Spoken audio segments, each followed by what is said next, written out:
Hello and welcome to Redefining the Significance of You Time for You, by you, because of you. My name is Denise Drinkwalter, and I'm an empowerment life coach supporting women around the world to lean in and realize the importance of you.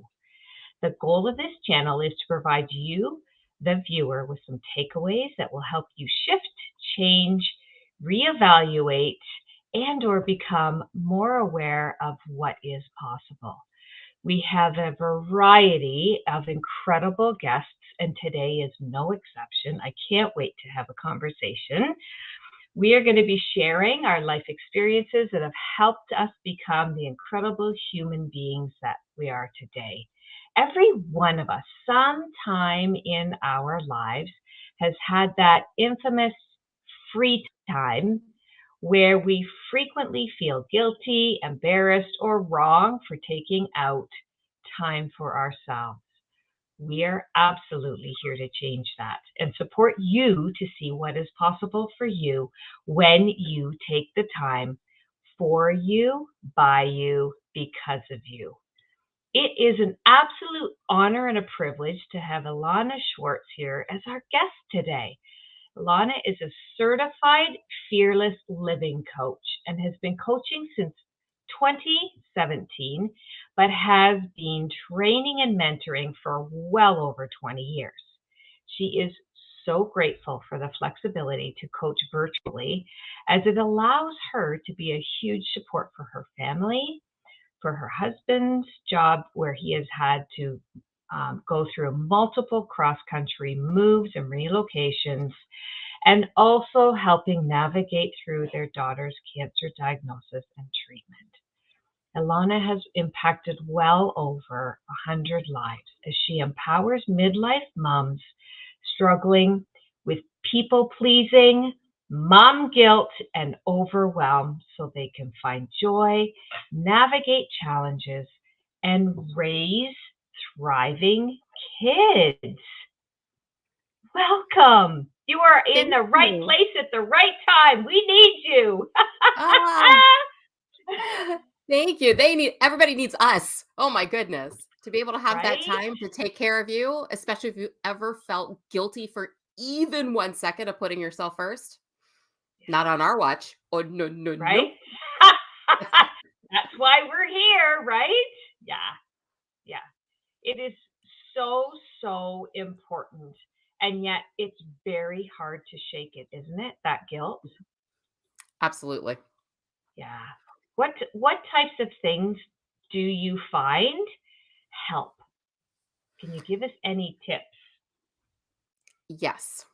So when it comes to the guilt, actually breaking it down and seeing where the things are coming from. Sometimes I Mm, feel like it's almost like this gigantic backpack that well, I mean, let's face it, we're women. We've been wearing it since we were teeny tiny, like grabbing the entire world's expectations, putting it in there. Oh, let me take that for you. Let's take that for you. And it's like this backpack is bigger than our head to our toes. And it's like we're falling over. And the weight of all of that and feeling like we're not enough or all of that, like almost imagining just taking off those straps and putting it down next to you. You don't have to get rid of it. Nobody's saying you have to throw anything away yet, but oh, taking it off and simply looking at it more from an observation mode instead of this, let me hold everything at once. It's like, oh, okay, what is mine?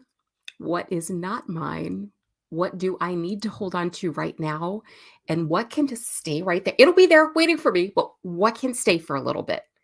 And helping compartmentalize and get some priorities in place so it doesn't feel like literally the weight of the world's on our shoulders every single yeah. minute of every single day. I really love what you shared there, and I want to tap back into that. You were very systematic when you said, take the backpacks off. You don't have to get rid of it. I had a breath of a relief in that comment. I was like, oh, she's going to make me figure out which one do I need to keep and which one do I and when do I get to put the backpack on again? Because I love that. If you know you don't have to make so many massive changes so quickly, I suspect as you do make changes, they tend to stick because you start to know yourself better. Yep. Yeah. Definitely. Yeah. And it's like, you could switch over to a cute little crossbody purse and carry some of that stuff around with you for a little bit. And it's like, there can be costume changes. It doesn't mean that you have to get rid of all of it. It could just be like, okay, let's work on this manageable chunk for right now. Yeah. The other pieces will be there. And it's figuring out what is, especially, when life throws you a curveball, or sometimes I call them a crap sandwich, but whenever it throws stuff at you, it, figuring out that priority immediately of what you can control and what matters to you, those are the things you hold on to right away. The rest has to wait because it's focusing on that immediate need of what you can control in the moment. The other stuff will be there. And it's almost a sense of relief, like, oh my gosh, I don't have to carry all this right now. You mean there's Right. choice? What? Right. That's crazy. There's choice? Oh. So do you find when you are supporting the women that you're supporting that that's a tough one, that they realize that there's choices that they get to have? Is that a challenge? Yeah. Because it feels like a lot of the things in our life are like these shoulds and have tos. Yeah. Yeah. And I have a little visual for that, if you don't Oh, mind good. indulging me for a Yes. second. Yes. When you should on yourself, you literally are shitting on yourself. It's like, I mean, that's the thing. It's switching some of that and looking at it in a different way of it's what are you choosing and what can you? Yes, there's some non-negotiables. Like, yeah, absolutely, you're going to pick up your kids from school. We're going to Right. make sure that the lights are on. Yet it's how we choose to look at them and what we can find gratitude about and what areas of opportunities. But there can definitely be some resistance there of what do you mean that's a choice?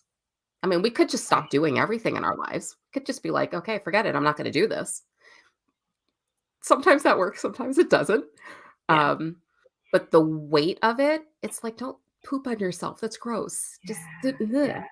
switch it up. Like you have a choice on how you see things and how you Mhm. choose to reframe it and how you choose to look at it. It's the same thing, yet from a different perspective.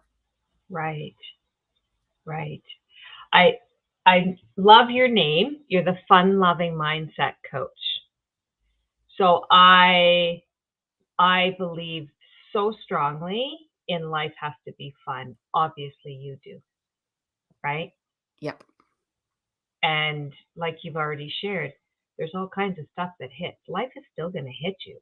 You're Hmm. not putting your head in the sand, but you're able to prioritize. Right. And it's finding the moments of joy and Mm, humor in light and what's going on at the time. Because sometimes it may be one thing that you can find joy in the moment, because there's a lot of realities that kick in. Yet it's like looking for the light. It's like finding a piece of glitter in the carpet. And I know some people are going to be like, oh God, glitter. But it's fine. Like once you see that bright spark, you can't unsee it. right. And it's choosing to look for those moments and being Mhm. really grateful for them when they come. Nice. Nice. And does that start to then, do you find that starts to build upon itself as Mhm. you, yeah. Absolutely. Because it's welcoming it in, it's inviting it in. Mm, And especially when things are challenging, sometimes we forget to invite it back in. Because I know that when we got hit with the news of my daughter and everything, I mean, thank goodness she is healthy and thriving and doing great now. But mm, we had been such a family where joy and laughter were such a huge part of who we were that we were always laughing and telling jokes and being sarcastic and goofy, that when we got her diagnosis, like all the joy drained completely out of our family. There was no place for it. Like yeah. how do you celebrate? Like when you're a child, like anybody, when you get news like that. Yeah. And it came from, I remember so clearly sitting with my daughter at one of Mm. her appointments, and she had just gotten access for her port because they were going to do chemo. And oh, I probably can't curse on here, can I? So I won't do that. So she looked at me and she's like, this situation, but she called it something else. And it was funny because she was 11 at the time and it never occurs. But she was like, this situation sucks. And the two of us we both snorted and started laughing. And it was the first time in 2 months that we had laughed. And it was such a relief. Right? And we realized for us to thrive as a family, we had to invite the joy and the humor back in. And so we started finding as many moments as we could right then and there to try to welcome as much of it in as we could and celebrate the heck out of it. Yeah. I love that. What I'm hearing you say is that you actually were in the moment and you realized how much you had lost, and it was time to be back in the present moment as much as you could. Love Yeah. that. Oh, There's I there's love the that. piece of grieving what things Yeah. like with the image in our head that the way we think things are going to look. I almost said should, and I was like, nope, I'm going to erase that. But it's that we have that image of this is how my life is going to look, and there are so many little grieving processes along the way when things don't necessarily go to plan. And the bottom line is, we cannot control the outcome of anything ever, ever. Life is like, oh, Yeah. no, hold my drink. No, that's Yeah. not going to work Yeah. like that. And it's, the part of embracing the journey, the bumps, the ups and downs. That's the beauty of when it goes up, it goes down, but it's going to come back up again. Love it. You have been doing this work since 2017, but you've really I imagine it's really more of who you are at your core in terms of how you see life generally. And would I be right on that, or would I be wrong on There's been a little sparkle and fairy dust for a long time. Yeah. that? A little bit. But now you've got so much more that you can offer people, including all of your incredible energy and positivity in reality, right?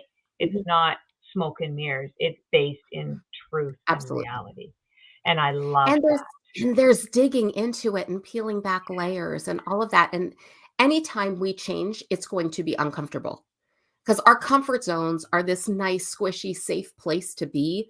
And sometimes, of course, I have to sneeze right now. It's okay. Excuse me. Bless you. It can wait. No.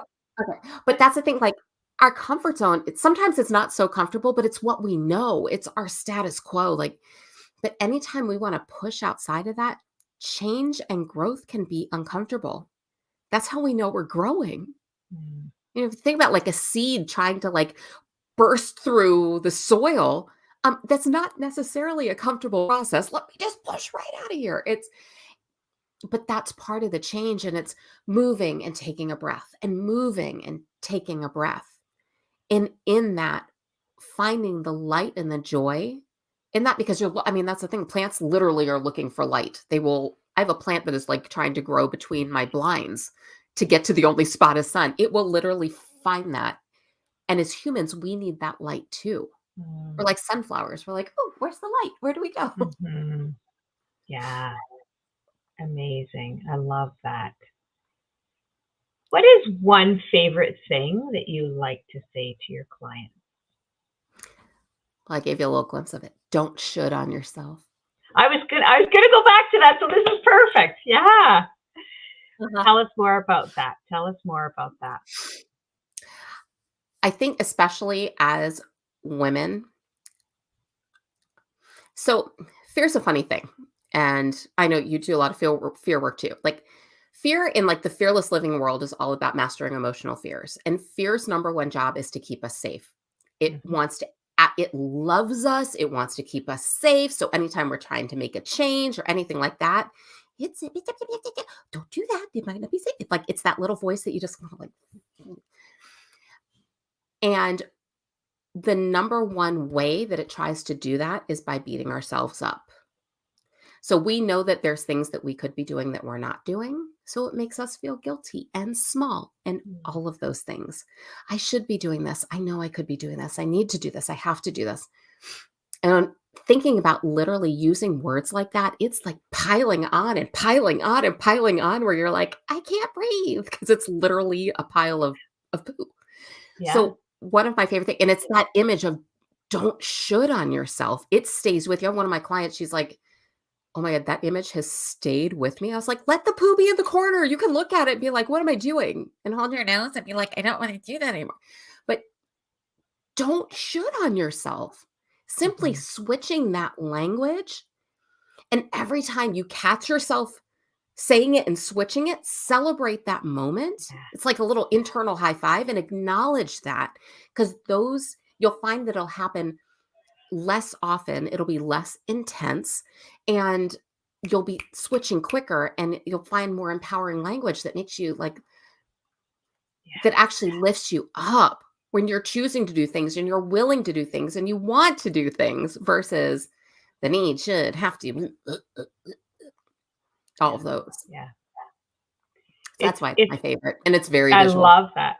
Oh, for sure. I bet. I mean, I literally love threw a poop hat across the room. It's very visual. That's a I new addition to my collection. I love it. I love it because it connects. Like that, I remember coaching, and when I could cement it in a visual piece, it was always available, right? Absolutely. It's so important. Yeah. Yeah.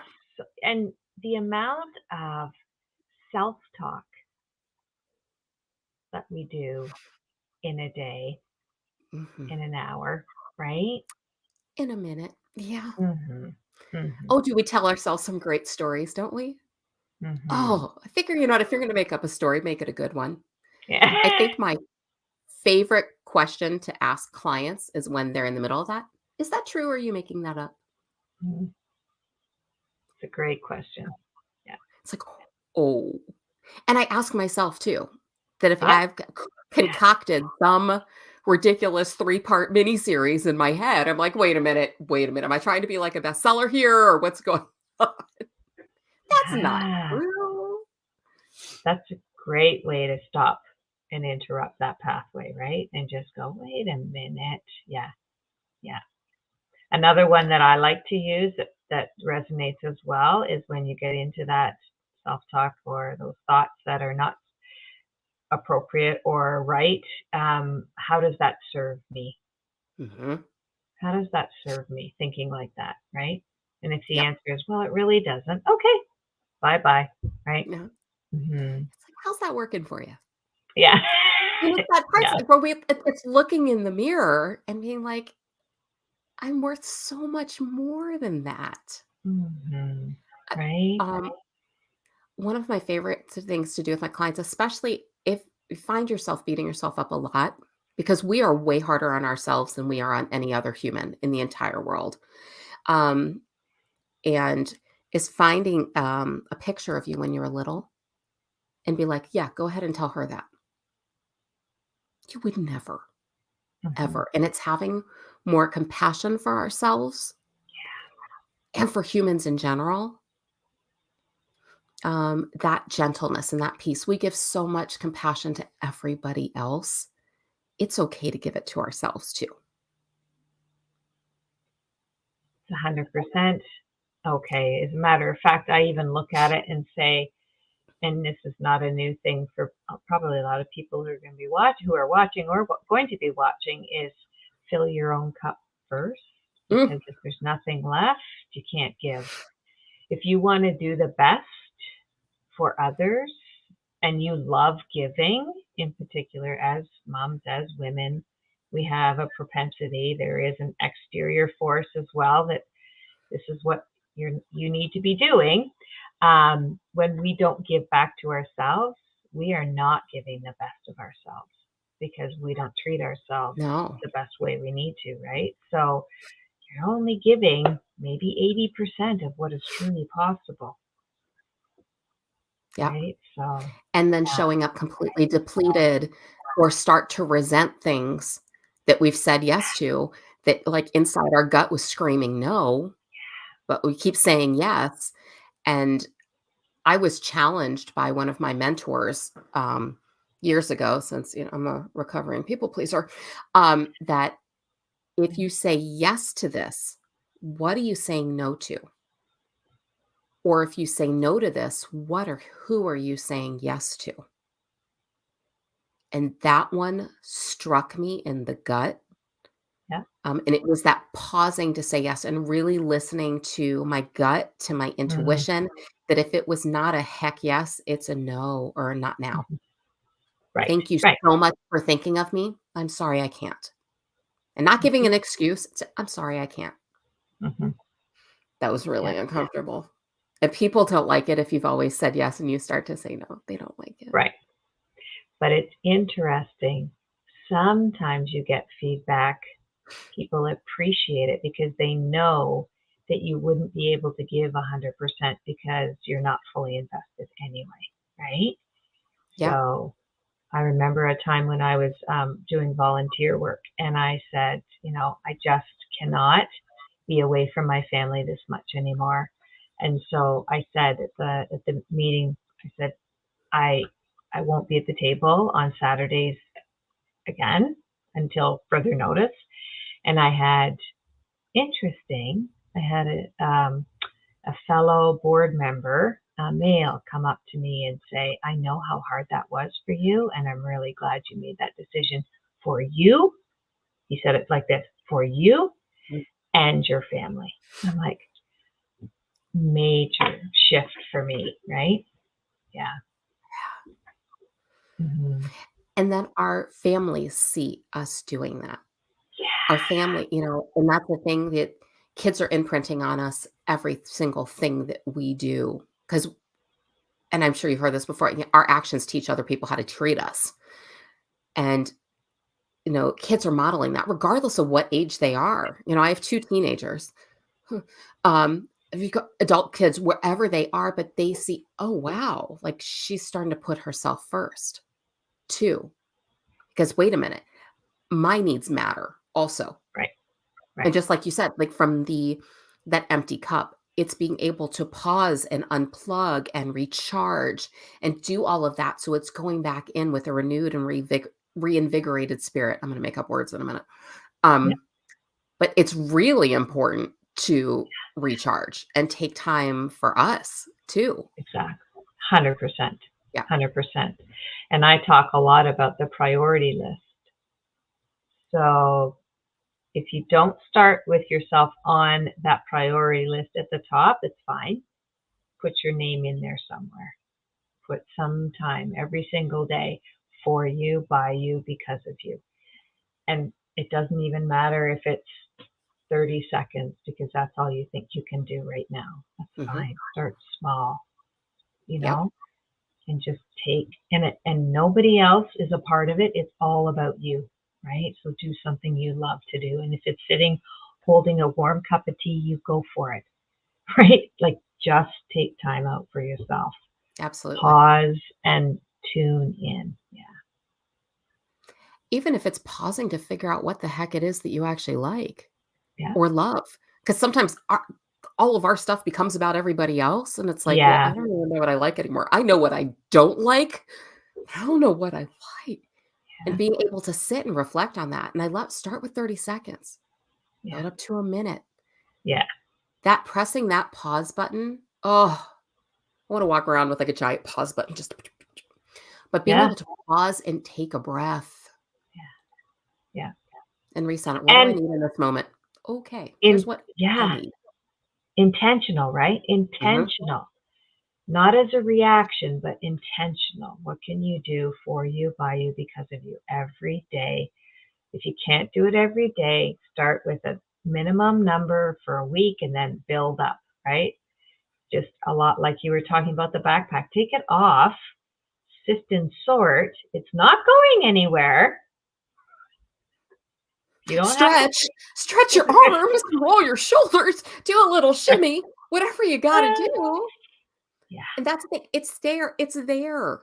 It's all of those like years of junk is not going to go away in 5 minutes. I mean, if you've ever watched an episode of Hoarders or people that hold on to things, it's that same stuff. It's just all in our Yeah. head Yeah. and on our shoulder. It takes time to shift through. And as you celebrate, like as you sift through, celebrate those moments. I mean, you're not going to try to clean out the closet you've been shoving everything into for the last 15 years in one go. You got to pull all that stuff out.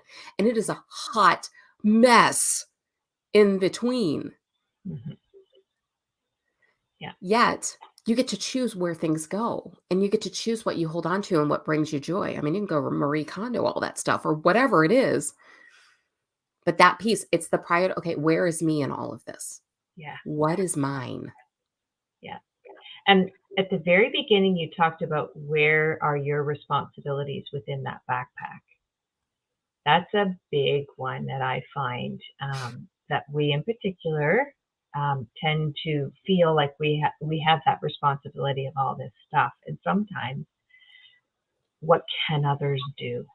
Hmm. And it might not be identical to what you would do, but they might grow from the experience that is available if you just release and watch what can happen. You might need to guide and support, whatever it is, right? So I love that, thinking about the responsibility and how much you carry. And is it really yours to carry, or is it somebody else's that you're just, oh, how could we do that differently?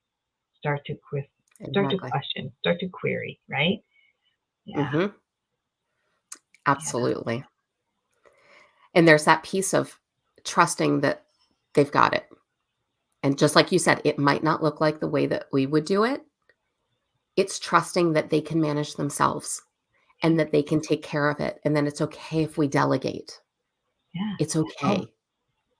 It lets people start to trust themselves too, yeah. as we're practicing more self-trust of ourselves. And it's another whole piece of self-acceptance and all of that that goes into it. That if, Mhm. if there's a spot as you're working, as we're working on ourselves and trying to get ahead, if it doesn't serve us anymore, it could have been just in our life for a reason, season, or lifetime. And that's great. Thank you for the lessons that you've taught me. I don't need this right now. I'll take a little picture, I'll put it in my virtual memory book, and we're good. Yeah, exactly. Called growth, right? Uh-huh. Yes. Time to turn the page. Yeah, and it's available for all of us at all times, right? Yep. And I'm going to share. I love that it's connected to funlovingmindsetcoach.com is basically the way that people can find you. Yep, that's my To, website. yeah, to see how they might need that, because everything you're talking about is so powerful, and yet doing it solo, I'm positive there are pieces that will get missed. The foundation we've been able to talk a lot about, but there are so many pieces, Absolutely. um, right? And so, how do you support your clients? What does that kind of look like? Could you give us a bit of an idea of what that looks like? Do you have programs? Do you do one-on-one? How does that work? Do. One of my favorites is working with clients one-on-one because we really get to dive in and see, where they are, where they want to go, what's getting in the way, and lay it out step by step. I have process that's the Joyful Moms Empowerment process and being able to take them through so that we can really break down where that mom guilt and those expectations and start diving into that. Yeah, Backpack are see what you can control, what you can't control, where to focus your time and energy, and start being able to move forward.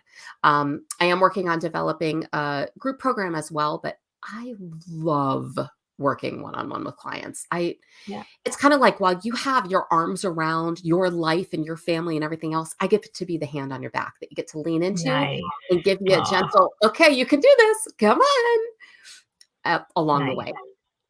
Love that. I love that. And you're going to be having fun doing it, because that's the Yes. requirement, right? Sometimes we laugh so hard we cry. It's just, Yeah, I yes, love we'll it. be having fun and we dig in too. You're working. Yeah, absolutely. Sometimes we Absolutely. gotta laugh at all you can do in certain situations is laugh. Like, what Yeah, else are you gonna do? You can't control, and it's a relief. yeah. And it adds years to your life and it's good for your health and laughter. Sometimes we all need a funny cat video. I mean, whatever it is. Yeah, yeah. Or a poop hat. Amazing. Right? I love it. It has been an absolute honor and privilege to have this conversation with you. You are such a light for so many women. And I know that after people are watching this, they're going to be scrambling to get on that website and figure out how to connect with you. And I encourage you to do so. Thank you so much for your time and being here with us today. It is a pleasure and a privilege. And if you are not subscribed to our channel here, make sure you push the subscribe button. We come on every Tuesday at some point during the day. Depends on everybody's schedules and what we're doing, but it will be on Tuesdays. And every week we have a different guest with incredible insights that will help you rediscover and redefine the significance of you time for you, by you, because of you. Have a wonderful day, everybody. And thank you so much for being here with us, Ilana. Have a great day. Bye. Thank you. Bye.